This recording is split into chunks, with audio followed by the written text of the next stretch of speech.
Deus nos dá um roteiro para esta vida. Devemos vagar sem rumo, sem qualquer direção? Como saber qual é o seu caminho especificamente para mim?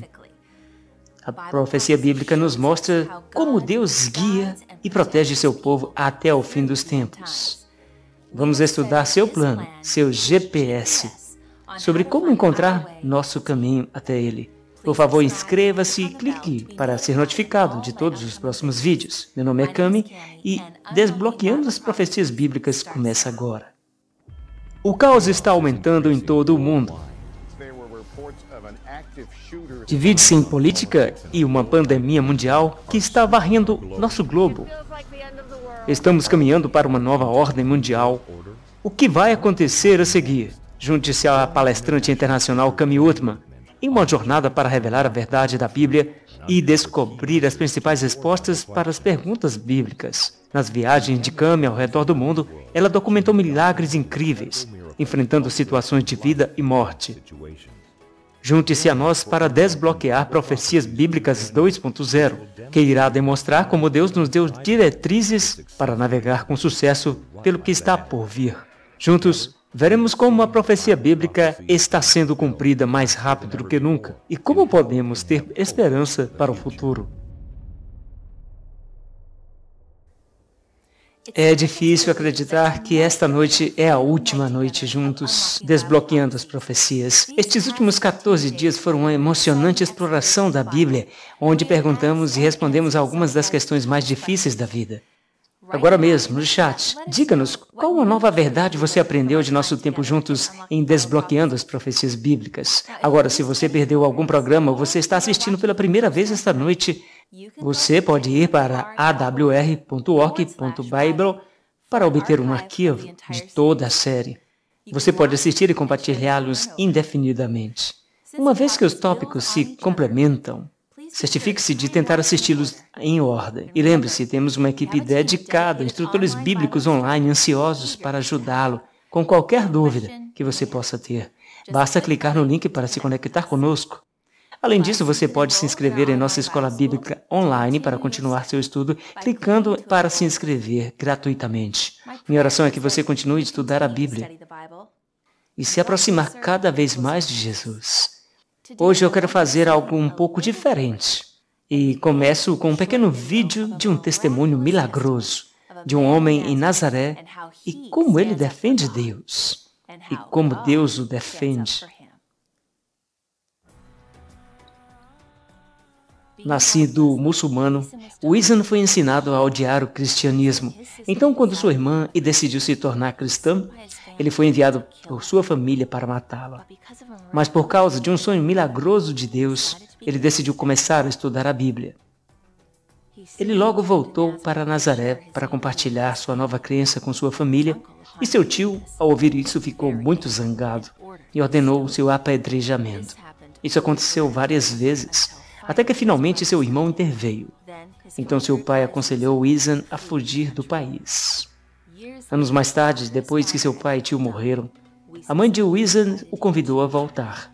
Ele imediatamente viu a oportunidade de compartilhar Jesus em Nazaré.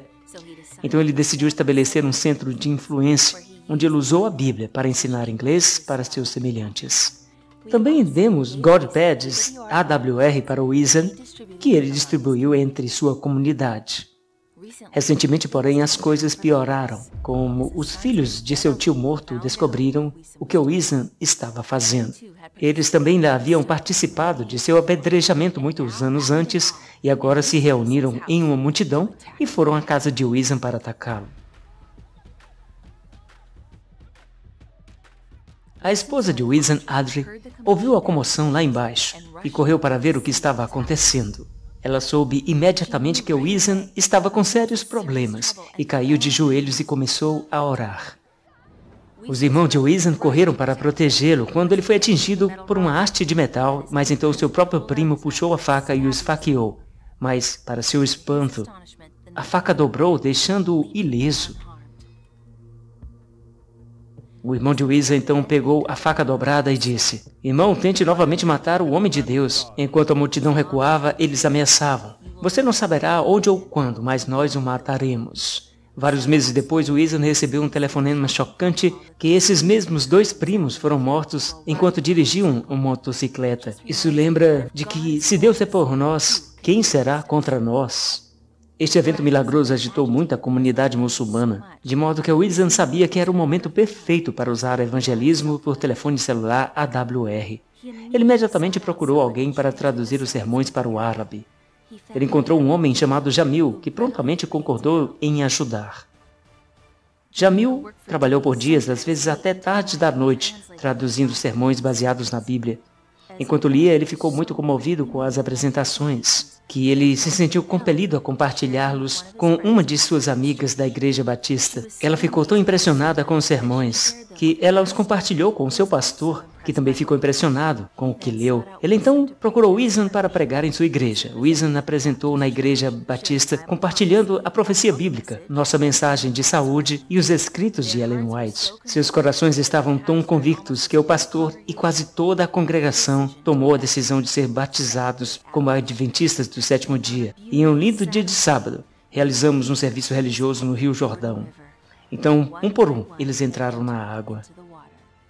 Wisan teve a alegria de batizar essas preciosas almas como o elder Dawane Mackey. Não é um testemunho incrível do poder de Deus? Hoje quero oferecer algo novo para você. E essa é a possibilidade de receber estudos adicionais na profecia direto no seu celular. Clique no link abaixo e você terá a oportunidade de poderosos ensinamentos bíblicos de profecia entregues diretos no seu telefone. Basta clicar no link. Você sabe, o novo começo que Jesus disponibiliza através do batismo é realmente incrível. Eu espero que você tenha tomado essa decisão, seguir em frente com Jesus no batismo. Tudo o que estudamos nos levou a este momento hoje.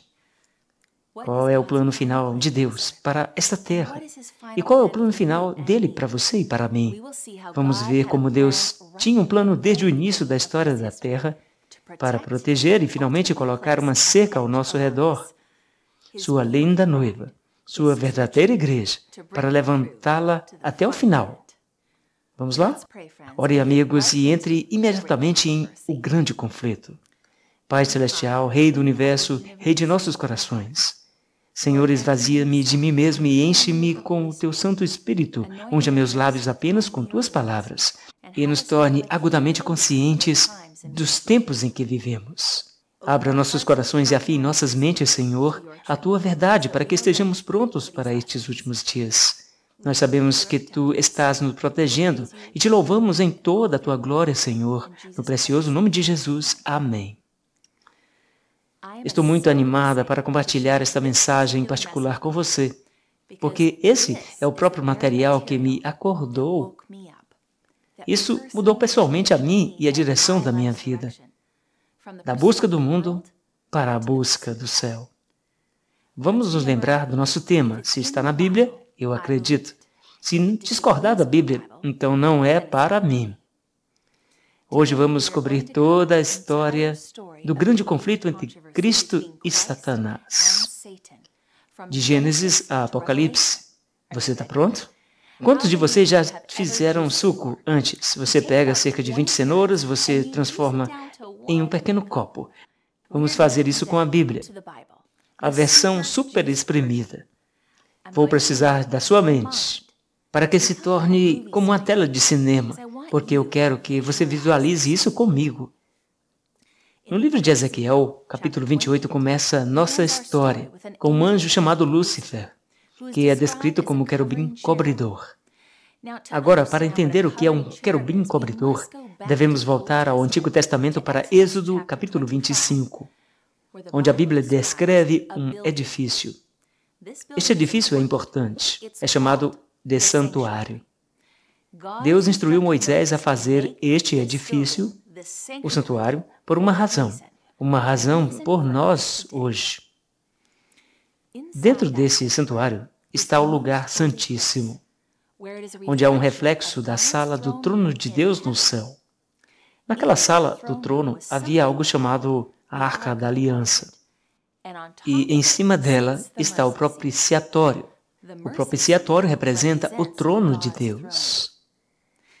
Isso nos diz algo muito importante, que no céu, o próprio fundamento do trono de Deus é sua lei. Você vê porque os 10 mandamentos são encontrados dentro da Arca da Aliança. A Bíblia diz que em ambos os lados da arca haviam 2 anjos que foram chamados de anjos cobridores. Essa palavra cobertura significa defender ou proteger. Isso diz muito sobre a descrição do trabalho de Lúcifer quando ele estava no céu. Lúcifer deveria proteger e defender a lei de Deus. Ele estava na presença de Deus. Ele devia guardar a santidade da lei, a fundação do governo de Deus. Mas a Bíblia nos diz em Ezequiel 28 que Lúcifer era perfeito em todos os seus caminhos, até que a iniquidade ou o pecado fosse encontrado nele. A palavra de Deus diz que iniquidade é pecado, e pecado é o quê? A transgressão ou violação da lei. Então Lúcifer, que deveria estar guardando a lei de Deus, acaba se voltando contra a lei. E assim, a primeira guerra eclodiu no céu sobre a lei de Deus. Satanás odeia a lei. Passamos várias noites juntos estudando esse fato. A Bíblia nos diz que Lúcifer enganou 1/3 de todos os anjos do céu. Como é isso? Bilhões de anjos. Lúcifer disse: Ei, seus santos anjos, vocês querem ser maus comigo? Não, isso não seria engano. Ele é mais astuto e astuto do que isso. O livro de Isaías, capítulo 14, diz que Lúcifer proclamou: serei como o Altíssimo. Ser como o Altíssimo significa ser justo ou fazer certo, como Deus é certo, e santo, como Ele é. Lúcifer, na verdade, está dizendo: posso ser santo como Deus, sem alguma lei que me diga como fazer. Você já ouviu esse argumento antes? Que não precisamos da lei para ser como Deus? Amigos, esse é o argumento da justiça própria. Pensando que podemos fazer todas as coisas sem Deus. E foi isso que enganou 1/3 dos anjos do céu. Eu espero que você esteja me seguindo no filme da sua mente agora, porque essa história épica é como o nosso mundo começou e mostra a razão pela qual nosso planeta está em tal turbulência. Mas este estado é temporário, porque Deus tem um plano magistral para salvar você e eu. Em seguida, a Bíblia nos diz que Lúcifer e seus anjos foram expulsos do céu. Por quê? Por que Lúcifer não foi imediatamente julgado? Você já questionou isso? Você já se perguntou alguma vez? Por que não então? A resposta é simples, mas profunda. Deuteronômio 19, de 15 a 19, estabelece um princípio dado a Moisés e aos filhos de Israel, que sempre que uma controvérsia surgisse entre 2 partes, tinha que haver uma terceira parte para discernir entre os 2. Isso é justo, certo? Agora vamos pegar esse mesmo princípio de volta à nossa história do céu. Quando Lúcifer e seus anjos se rebelaram, quantos lados existem no céu? 2 lados opostos. Você tem Deus e seus anjos santos, e você tem Lúcifer e seus anjos enganados. É como se houvesse um impasse. O diabo está acusando a Deus. E para Deus sentar e julgar o diabo naquele momento teria parecido injusto. Porque o acusado, Deus, também teria sido o juiz. Em Ezequiel 28, 17, Deus expulsou Lúcifer dizendo: eu vou apresentar você ante os reis para que eles possam te segurar. Este termo parece ser algum tipo de julgamento. E você pode imaginar Satanás se perguntando: sim, quem é você para conseguir me julgar, Deus? Você não percebe que todo o céu está polarizado em 2 lados? Aqui está a questão. Quem seria o júri? aquele terceiro que Deus usaria para julgar Lúcifer? Lembre-se de algumas noites que estudamos sobre o milênio e o julgamento? São os salvos que estão revisando os livros no céu, neste momento, que são o júri. Ouça, existem 3 coisas que precisamos saber sobre a seleção do júri. Número 1. Quando um júri é escolhido, eles gostam de escolher pessoas que têm pouco ou nenhum conhecimento de primeira mão do crime, certo? Adivinha? Onde a humanidade estava quando Lúcifer se rebelou? Nesse ponto, a raça humana ainda nem havia sido criada. Até agora, nós humanos estamos qualificados para fazer parte desse júri. Vejamos o segundo requisito para ser membro do júri. Um jurado deve ser um cidadão cumpridor da lei. Sabemos que Adão e Eva foram criados com a lei de Deus escrita em seus corações. Portanto, os humanos novamente se qualificam para ser membros do júri. E número 3. Um jurado deve ser capaz de discernir entre o certo e o errado, e não deve ser influenciado pela opinião pública. 1 Coríntios 6, 2 e 3 diz: Não sabeis que devemos julgar os anjos? Nós somos os reis que Deus criou, parcialmente para servir como jurados.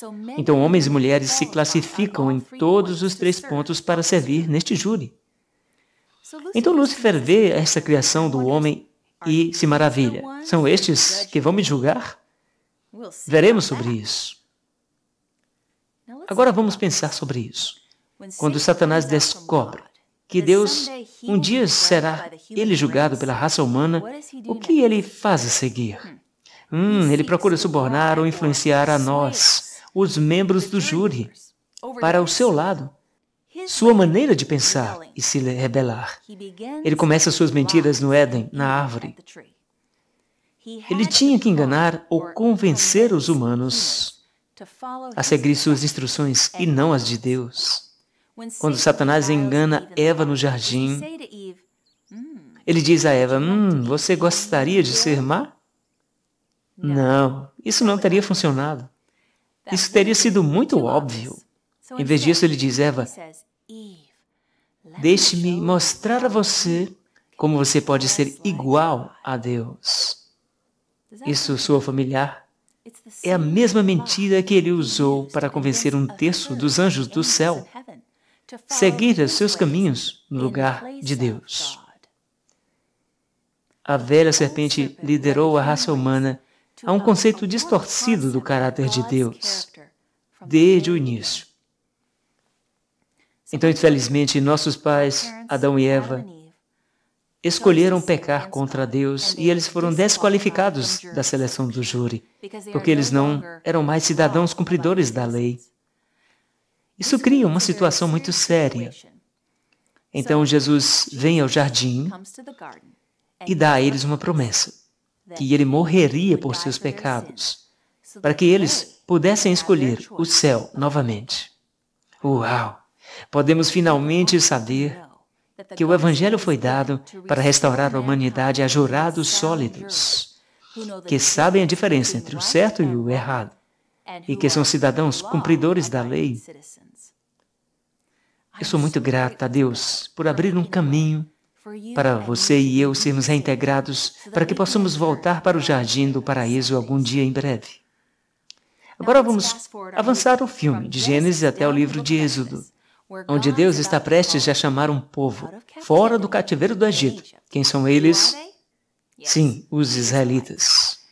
Agora ouça, quando Lúcifer se rebelou contra Deus no céu, ele não gostava da maneira de Deus. Você sabe que o Salmo 77:13 diz, seu caminho, ó Deus, está no santuário. Quem é o Deus tão grande como nosso Deus? Então, quando Lúcifer se rebelou contra o santuário de Deus no céu, ele estava realmente se rebelando contra o caminho de Deus. Em seguida, Deus chama os filhos de Israel, e ele está se preparando para usá-los como seu povo, que devem trazer a mensagem de salvação para o mundo inteiro. Deus dá aos israelitas algo especial.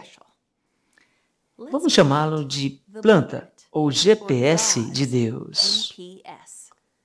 o plano de salvação do Evangelho. Deus sabia que precisaríamos de um mapa, seu GPS. Ele previu que vagaríamos perdidos e precisávamos de orientação para voltar para casa. O caminho é voltar para Ele, amigos. Então Deus amorosamente olha para o desprezado Israel e diz: eu vou te dar um presente especial, e nesse dom está o caminho. Eu quero usar vocês, israelitas, para dar a este mapa, este especial GPS para o mundo inteiro. Ele quer dar o plano de salvação do Evangelho para o mundo inteiro através dos israelitas. Podemos começar a entender e imaginar como Satanás deve ter sentido raiva uma vez que ele viu uma réplica da sala do trono de Deus do céu, santuário de Deus, sendo construído pelos israelitas, aqui embaixo na terra, no deserto, porque agora os humanos teriam a oportunidade para entender o plano de salvação de Deus. Satanás deve ter reunido seu exército de anjos caídos, dizendo: então, esse é o que guiará todas as pessoas à salvação? Bem, nós odiamos isso e vamos aniquilar o plano de Deus para salvar este mundo. Vamos destruir as pessoas que possuem a verdade de Deus. Não podemos permitir que essa verdade domine o mundo. Então você deve estar se perguntando: o que é esse projeto? Como é este o caminho para a salvação? Vamos tirar uma foto e vamos estudar esta imagem na tela. Vamos ter uma visão panorâmica do santuário, como se estivéssemos voando sobre ele. Você vê o pátio externo. Você chega a 2 artigos de mobília. E agora, o que é fascinante é o verdadeiro significado de cada peça de mobiliário, pessoalmente, para você e para mim. Primeiro, vamos ao altar de sacrifício, onde os animais eram sacrificados. O que isso representa? O sacrifício de quem? Jesus Cristo. Em seguida, você tem a pia. É ali que o sacerdote lavava as mãos e os pés. E o que isso simboliza no Evangelho? Batismo. Vamos entrar no lugar sagrado agora. E você vê uma mesa de pães da proposição, representa a palavra de Deus, o pão da vida. Mateus 4:4, nem só de pão viverá o homem, mas de toda palavra que sai da boca de Deus. Em seguida, você se vira e vê que tem o altar de incenso, que representa nossas orações. Então você vê o castiçal de 7 braços, representando o Espírito Santo, ou nosso testemunho aos outros através do Espírito de Deus. Amigos, vocês veem que são a luz do mundo. Uma cidade situada em uma colina não pode ser escondida. Deve brilhar intensamente para Jesus. É tudo sobre o seu testemunho, amigo. Agora vamos entrar no Santíssimo, lugar Santíssimo. Você vê a Arca da Aliança, com os 10 mandamentos dentro. Amigos, este é um layout de nosso projeto. Então, como é que este santuário é o plano do Evangelho de Deus? Se você olhar para dentro, para esta foto, e traçar em torno das bordas dos artigos da mobília, você sabe o que você encontra? Sim, uma cruz. Você pode imaginar milhares de anos antes de Jesus entrar em cena. O santuário está profetizado. O santuário profetizou que Cristo morreria na cruz por nossos pecados. Ele disse: eu sou o caminho, a verdade, a vida, em João 14:6. Além disso, quando você olha para o santuário, você encontrará algo muito interessante, porque em cada lugar onde um artigo de mobília é colocado, Cristo foi ferido. Um prego na mão esquerda, um prego na mão direita, uma coroa de espinhos na sua cabeça. Ele morreu de coração partido, cravos em seus pés cruzados, até o ponto em que ele foi perfurado em seu lado, e saiu sangue e água. Veja, Deus entrega seu povo através deste plano, seu caminho, uma outra vez. Vamos pegar os filhos de Israel, por exemplo. Em Êxodo 20, eles estão sendo tirados do cativeiro. A primeira coisa que Deus disse para eles fazerem foi fazer um sacrifício e colocar o sangue nas ombreiras das portas. E que peça esse mobiliário representa? O altar de sacrifício. Agora vamos para Êxodo 14. Eles estão a caminho da liberdade. E Faraó disse, espere, o que foi que eu fiz? Eu mudei de ideia. Vou buscá-los. Traga-os de volta. E Deus o que faz? Ele abre o Mar Vermelho. E o que isso simboliza? A pia, o batismo. Depois, eles chegam do outro lado do Mar Vermelho, em Êxodo 16, e adivinham o que acontece? Eles gritam, estamos com fome. E adivinham o que Deus faz pelo seu povo? Ele faz chover o maná, o pão do céu, representando a mesa dos pães da proposição. E a seguir, em Êxodo 19, Deus diz a eles, você é meu tesouro particular, você é minha luz para o mundo, meu povo que eu vou usar para trazer salvação à terra, que, em essência, é Deus trazendo-os ao castiçal de 7 ramos. Deus diz a Moisés, quero que diga ao meu povo para passar 3 dias se preparando para se encontrar comigo, na preparação do coração, na oração, que simboliza o altar de incenso. Por que eles deveriam preparar seus corações? Porque o que acontece em Êxodo 20, o que acontece? Isso mesmo, Deus desce e fala os 10 mandamentos. Agora vamos olhar para a vida de Jesus e como ele combina com o padrão do santuário. Jesus nasceu em uma manjedoura entre animais. Você pode dizer que ele nasceu no altar de sacrifício. Ele foi batizado aos 30 anos. Essa é a pia. Então, ele é levado para o deserto, onde ele é tentado por Satanás. E a primeira tentação é para transformar as pedras em pães. A segunda tentação, jogue-se desse penhasco e ofereça uma oração presunçosa a Deus. Terceira tentação, eu sei que você veio para o seu povo, seus castiçais de 7 ramos. Curve-se e eu lhe darei seu povo. Mas Jesus recusa Satanás. E Jesus vence todas as 3 tentações. E segue pregando a lei, combinada com misericórdia. Ou que tal isso? O mesmo padrão. Vejamos os livros do Novo Testamento. Mateus, Marcos, Lucas e João, todos tratam do sacrifício de Cristo. O próximo livro, que é Atos, é sobre o batismo do Espírito Santo. Essa é a pia. Fazendo o nosso caminho pelo santuário, vemos também o próximo livro de Romanos até Judas. Todos falam sobre a importância do estudo da Bíblia, oração e testemunho. E então o Apocalipse nos traz, na própria sala do trono de Deus, o lugar santíssimo. Amigos, devemos conhecer este projeto. É o plano da salvação. Então agora, eu sei que quando eu quero ser salvo, existe um processo. Romanos 10, 9 diz, devo primeiro aceitar quem? Cristo. E se eu realmente me apaixonar por Cristo como meu Senhor e Salvador pessoal, eu então serei o quê? Batizado. Agora, paramos aqui? E existe mais no caminho de Deus além do batismo? Sim, existe. Em seguida, eu sou genuinamente batizado e estou seguindo a Cristo. Então eu vou querer estudar e reivindicar a palavra de Deus, vou orar a Deus, me aprofundar no relacionamento e testemunharei a outros sobre seu bom amor. Enquanto no caminho de Deus para a salvação, adivinhe para onde você será levado. Isso mesmo. João 14, 15 diz, se você me ama, guardareis os meus mandamentos. Agora o diabo está zangado com este plano da salvação, é claro. Todo o Antigo Testamento é realmente sobre como o diabo está tentando destruir as pessoas que possuem o projeto e destruir o próprio projeto. Imagine assim, o projeto é uma bola de futebol e Deus dá esta bola de futebol para Israel e ele diz, leve para o campo. Então Israel começa a correr no campo. Mas eles optam por se rebelarem contra Deus. E em vez disso, eles ficam tão teimosos que Deus permite que sigam seus próprios caminhos, caiam em cativeiro babilônico. O que aconteceu depois disso?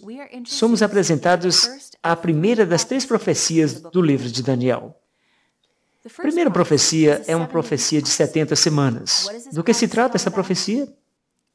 Vamos mantê-la simples para os amigos desta ilustração. A profecia é Deus dizendo a Israel: aquele para quem o santuário aponta virá em 70 semanas. Se você não está pronto para recebê-lo, e se você continuar em sua rebelião, eu vou pegar o projeto de vocês e vou dar para outra pessoa. Bem, adivinha o que acontece? Israel não está pronto quando Jesus vier. Israel rejeita Jesus. Você sabe o que acontece quando Jesus morre? O véu do santuário se rasga em dois, de cima a baixo, significando o fim do projeto terreno. Jesus, após sua ressurreição, sobe ao céu e, no santuário celestial, uma planta, ou aquela bola, agora é tirado de Israel literal e é dado ao Israel espiritual.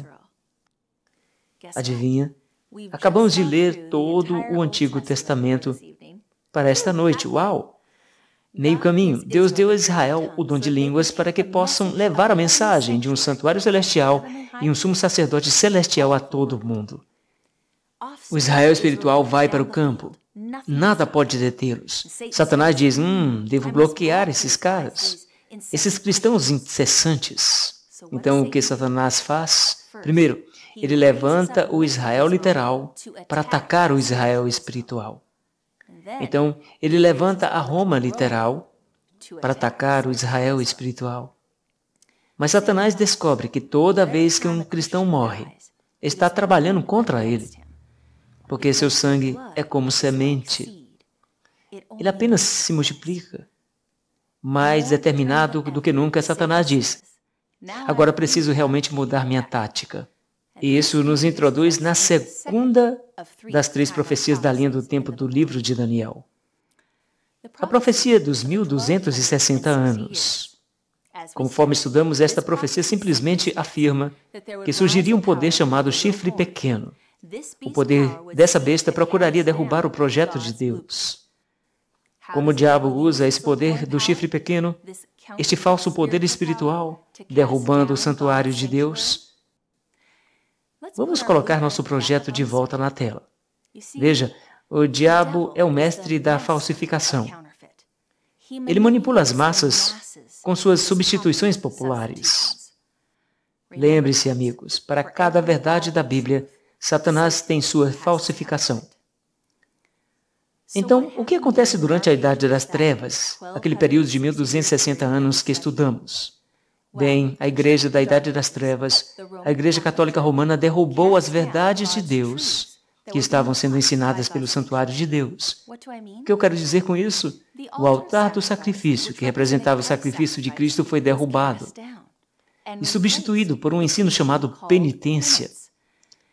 Foi dito às pessoas que o sacrifício de Cristo não é suficiente para pagar seu pecado, então você deve pagar penitência.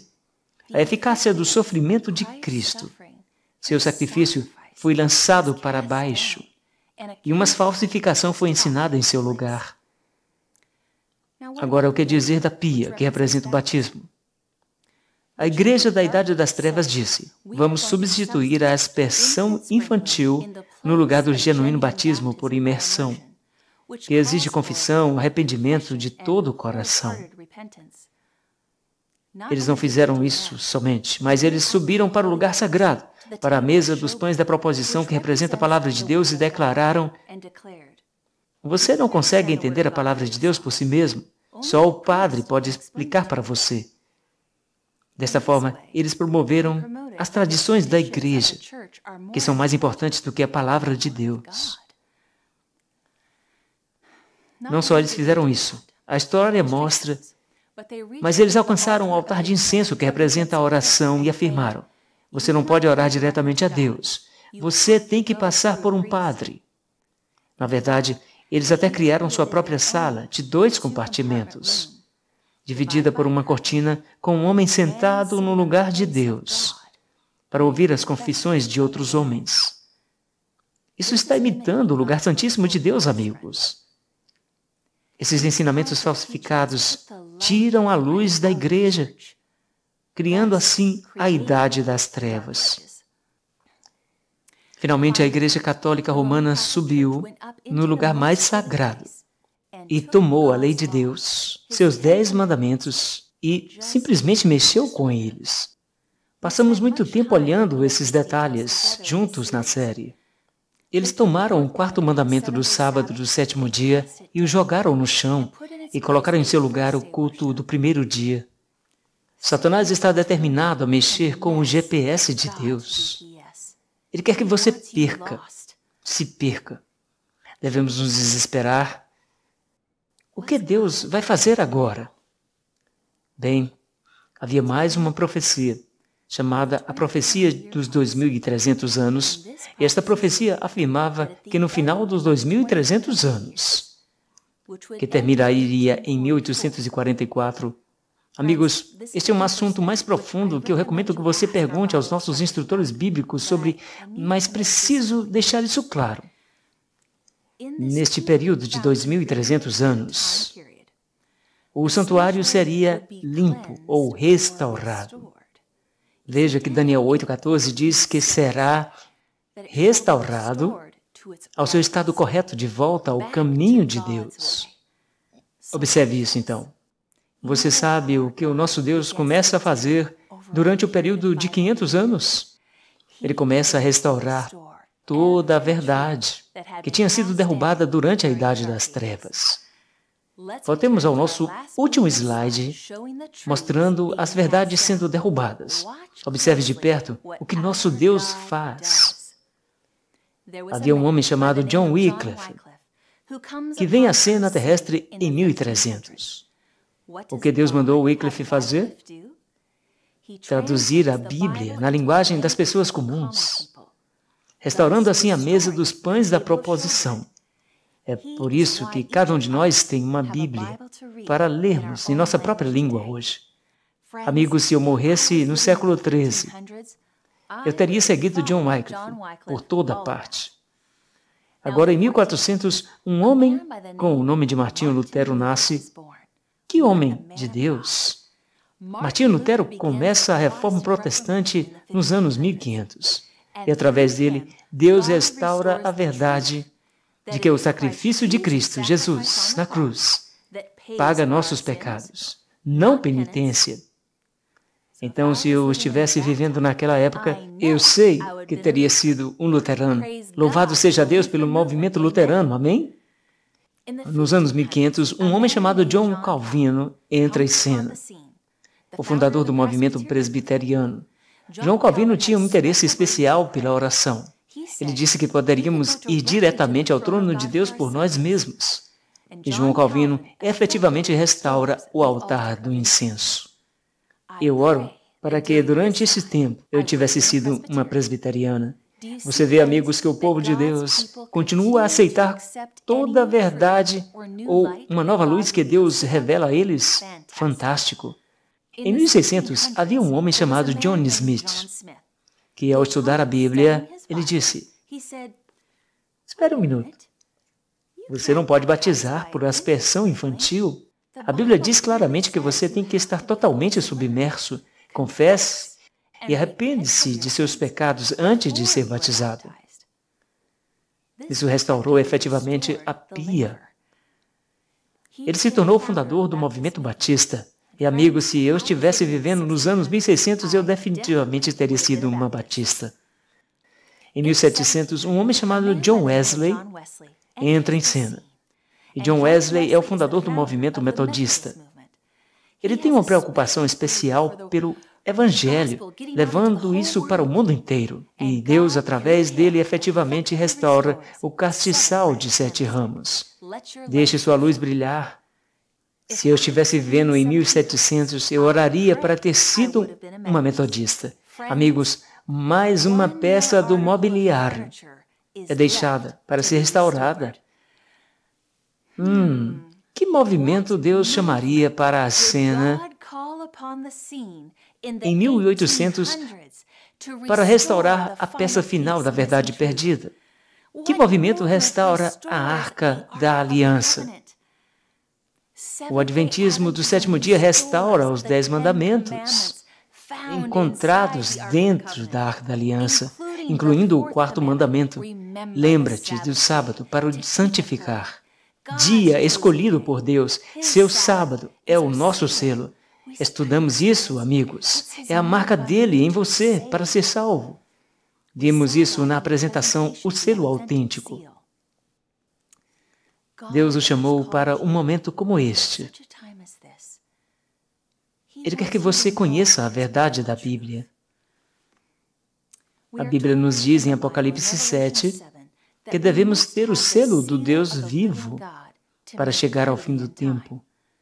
Devemos ser selados pelos amigos do céu. Estudamos como o primeiro anjo de Apocalipse 14 leva o Evangelho a todo mundo. Este Evangelho não poderia ter sido pregado durante a Idade das Trevas, porque as verdades de Deus foram retiradas e rejeitadas e tiradas do povo. Em 1844, todos os artigos da verdade foram restaurados por Deus. Então, quem são os adventistas do sétimo dia? Nossa herança é luterana, batista, metodista, presbiteriana. Nós simplesmente continuamos pegando todas essas verdades dadas por Deus, seu projeto em sua totalidade, e movimentando-a para baixo da linha do tempo da história da Terra. Em 1988, houve um jogo de futebol, Cal State versus Stanford. Foi chamado The Play. Estavam 4 segundos no relógio. Cal State caiu 1 ponto. A banda já havia começado a comemorar. Tudo que Stanford precisava fazer era chutar a bola. Eles perceberam que o jogo havia acabado. Quero dizer, quais são as chances de o outro time devolver a bola e ganhar?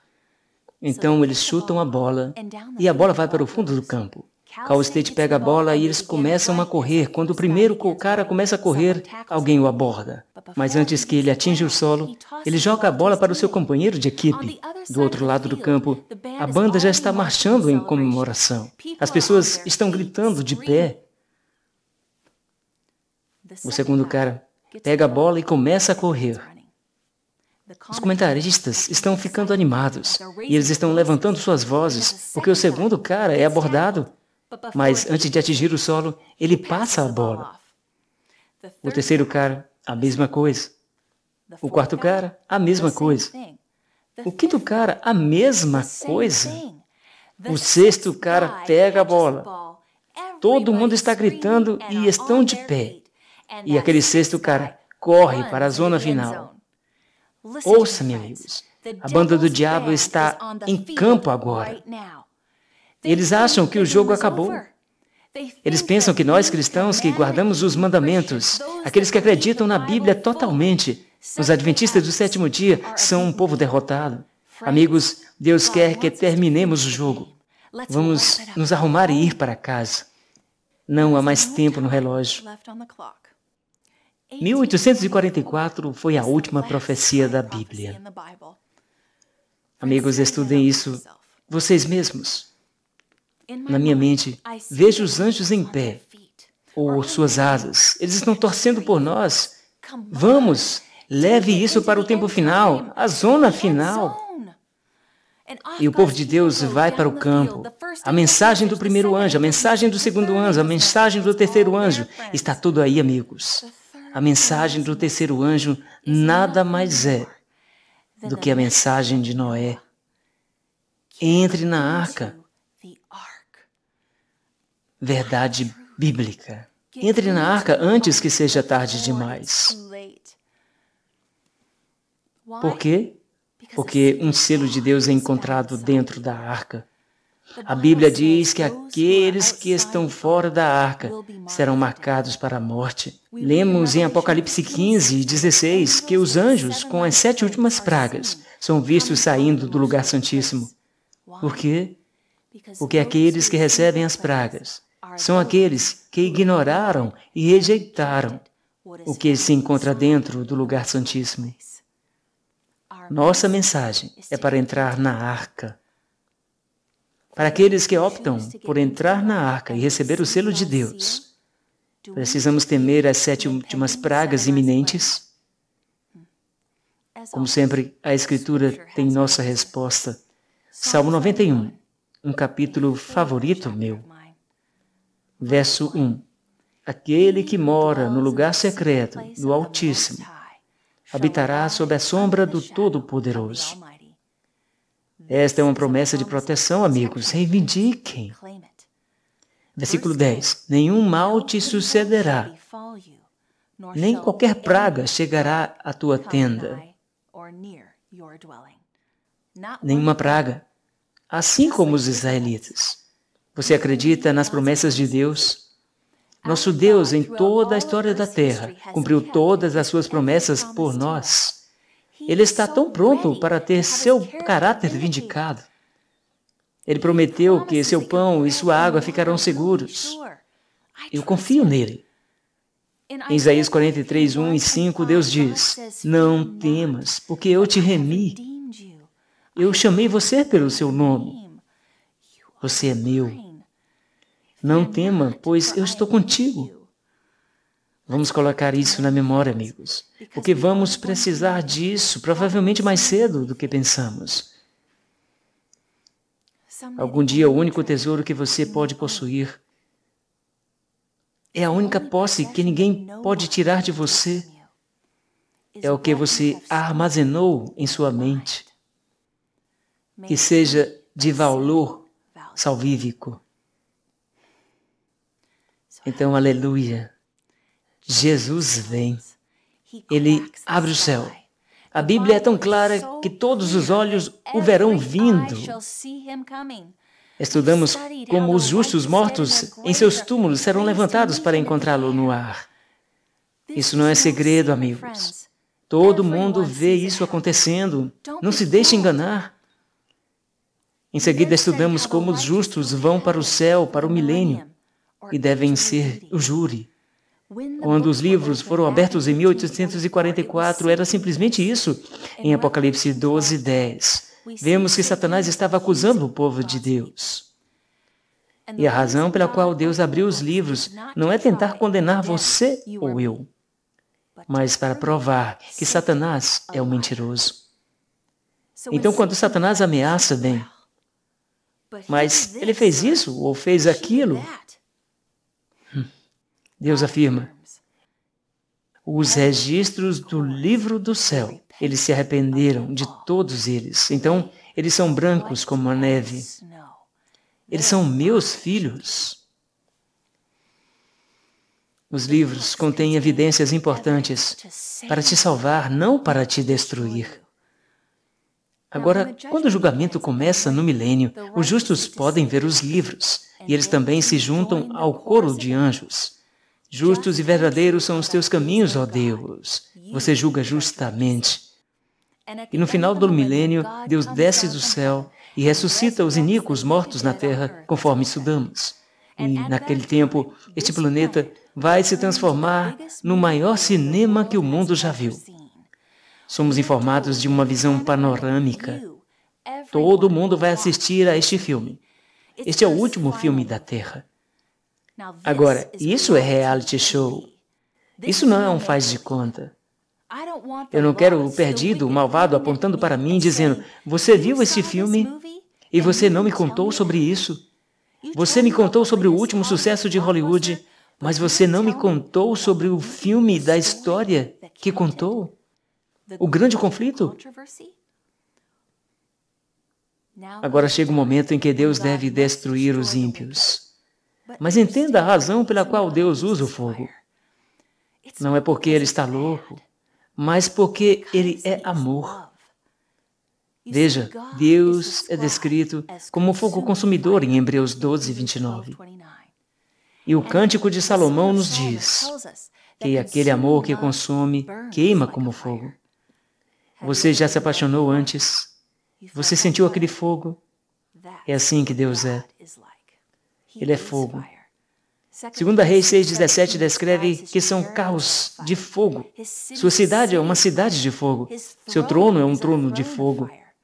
Ele quer que possamos habitar naquele fogo e não ser consumido. Amigos, vocês querem chegar à presença de Deus? É melhor você ser a prova de fogo. Exatamente como quando Deus mostrou a Moisés na sarça ardente. Como é que esse arbusto queima, mas não se consome? Deus estava tentando mostrar a Moisés que este é o meu ideal para a humanidade. Ele quer que sejamos capazes de estar em sua presença, como Sadraque, Mesaque e Abednego, que foram lançados naquele fogo e não foram consumidos. Ouça-me, são os justos que queimam para sempre, com a glória de Deus. Os perversos não são a prova de fogo, e eles queimam, totalmente consumidos. Deus não permitirá que eles entrem no céu, porque o céu seria um inferno para eles. Você vê como o diabo vira isso?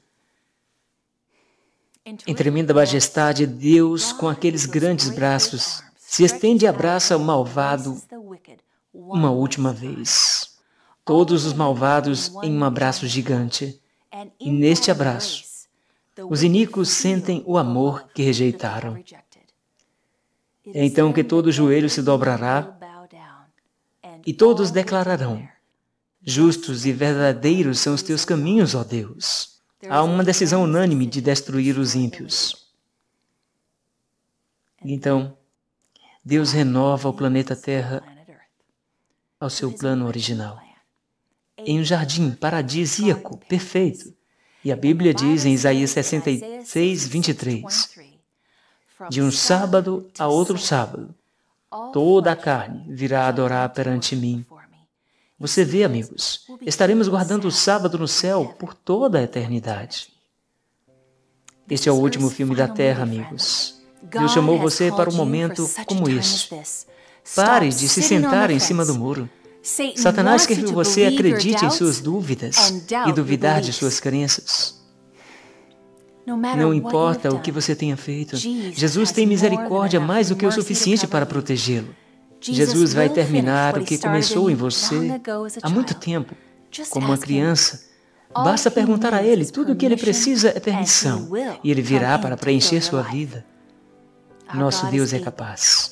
Ele é mais do que capaz de cumprir todas as suas promessas. Eu gostaria de poder descrevê-lo melhor para você, porque Ele é indescritível, mesmo incompreensível. Ele é invencível, irresistível. E quando você se apaixona por Ele, você não pode tirá-lo de sua mente. Ele nunca vai largar sua mão. Você não pode sobreviver a Ele e não pode viver sem Ele. A morte não conseguiu segurá-lo e a sepultura não conseguiu segurá-lo. A tumba está vazia, amigos. Nosso Redentor vive e Ele quer você com Ele para sempre. Vamos orar. Pai Celestial, Rei do Universo, eu oro para que cada um de nós permaneça firme em sua verdade, que permaneçamos alertas às armadilhas de Satanás, que reivindiquemos suas promessas de proteção e provisão durante esses últimos dias. Tu és poderoso e misericordioso e continua protegendo e fornecendo quando não merecemos. Tu nos vê como teus diamantes brutos e Tu nos faz brilhar como novos. Louvado seja Jesus, Tu és o Rei dos Reis. Eu oro especialmente agora por meus amigos que têm estudado comigo nesta série. Tu conheces o coração de cada um. Envia Teu Espírito Santo de uma forma especial e ajuda-os a andar na Tua verdade, para que todos nós encontremos no céu, naquele dia. Que possamos proclamar a Ti para o mundo inteiro. Eu oro essas coisas no nome precioso de Jesus. Amém. Amigos, o grande conflito nos ensina que Deus tem um mapa GPS para você. Ele continua a fazer tudo o que pode para assegurar a tua salvação. Deus tem um plano para este mundo. E o mais importante, Ele tem um plano para você. Esta noite eu só quero te perguntar mais uma vez. Você vai se comprometer totalmente com Jesus? Você vai seguir toda a verdade de Deus? Você está disposto a ser um cristão que guarda os mandamentos? e unir-se ao seu remanescente, a Igreja Adventista do Sétimo Dia, por amor a Ele. Se você está pensando sobre o batismo, comprometa-se esta noite, amigo. Adoraríamos ver você assumir este compromisso. Basta clicar no link fornecido para conectar-se conosco. Quero agradecer a cada um de vocês por me confiar seu tempo no estudo desses tópicos bíblicos juntos nos últimos 14 dias. Eu espero e oro para que você siga Jesus todos os dias da tua vida. Mais uma vez, muito obrigado por assistir Desbloqueando Profecias Bíblicas. Deus te abençoe abundantemente. Escolha o caminho de Deus. Boa noite, amigos. Estou animado a continuar compartilhando com você no Facebook, bem como meu canal no YouTube, Desbloqueando Profecias Bíblicas. Inscreva-se e clique no sino de notificação para que você não perca nenhuma das minhas próximas apresentações. E o mais importante, quero encorajá-lo agora para ir a awr.org/more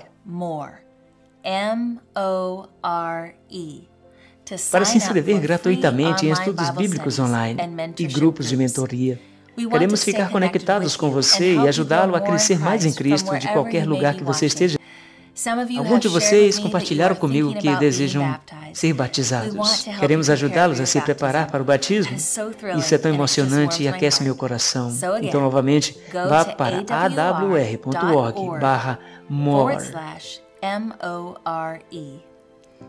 Que o Senhor o abençoe ricamente à medida que você cresce nele. Obrigado por assistir. Se você quiser aprender mais verdades bíblicas, convido você a se inscrever abaixo. Além disso, clique aqui para assistir um dos meus vídeos favoritos. E clique aqui no canto superior esquerdo para assistir esta série na íntegra. Deus te abençoe.